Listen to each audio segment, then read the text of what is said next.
Good morning. You're listening to FloorDaily.net, and I'm Kemp Harr. I'm at NeoCon, second day of the show in the Momentum textile space, and I'm with Dr. Richard Taylor with Fractal's Research. How you doing? Very good, and thank you for talking to me. Yeah, it's good to catch up with you.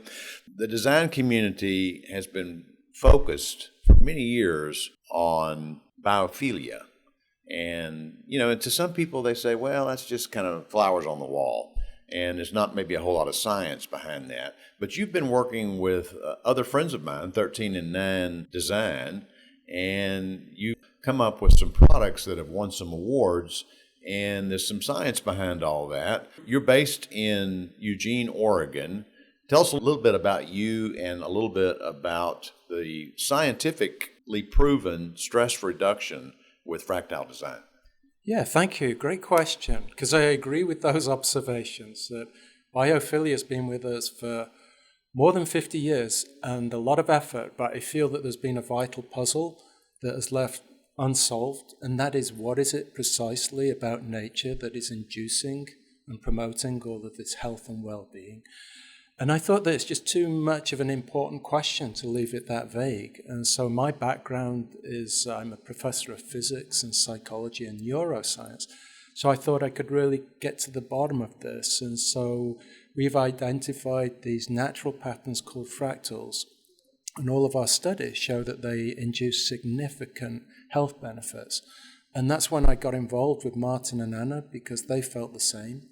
And so about 8 years ago, we teamed up and we've created this amazing art-science collaboration where our designs are informed by all of the science that will amplify the health benefits, but also the sort of aesthetic vision to bring it all together into these beautiful designs.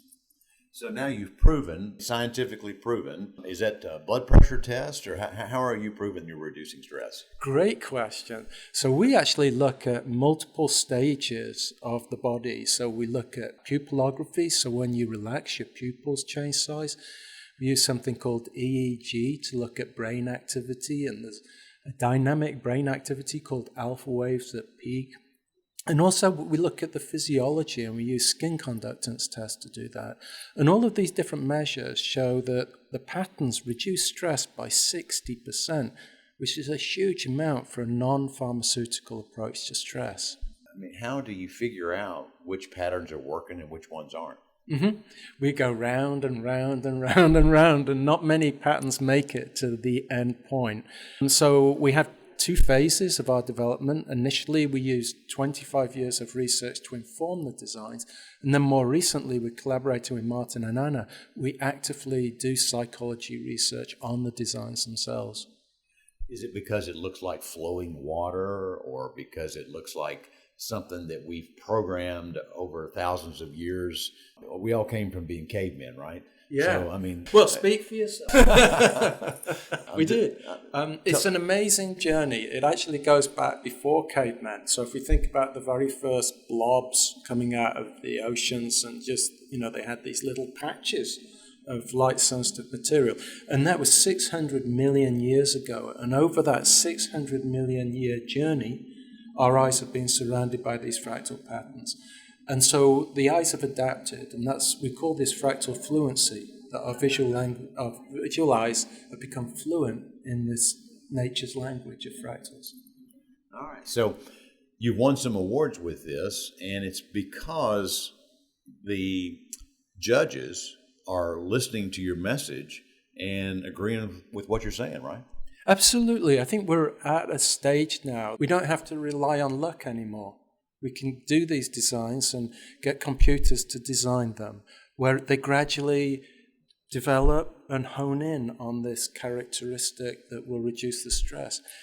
But there's lots of flexibility in that. It's not like we're sort of imprisoned in this science. There's a lot of room for artistic, development as well. So I think the judges are really enjoying the art-science kind of merger there.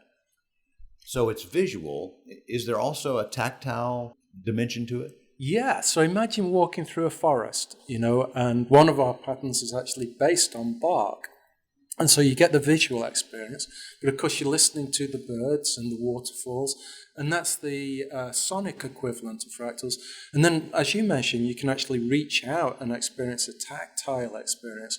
So in the future, what we want to do is create what we call an atmosphere of fractals, where we want to not just, experience the visual, but we're creating sonic landscapes and textural experiences as well. And we think that all of them will come together to kind of create an emergent thing that's much bigger than the sum of their parts.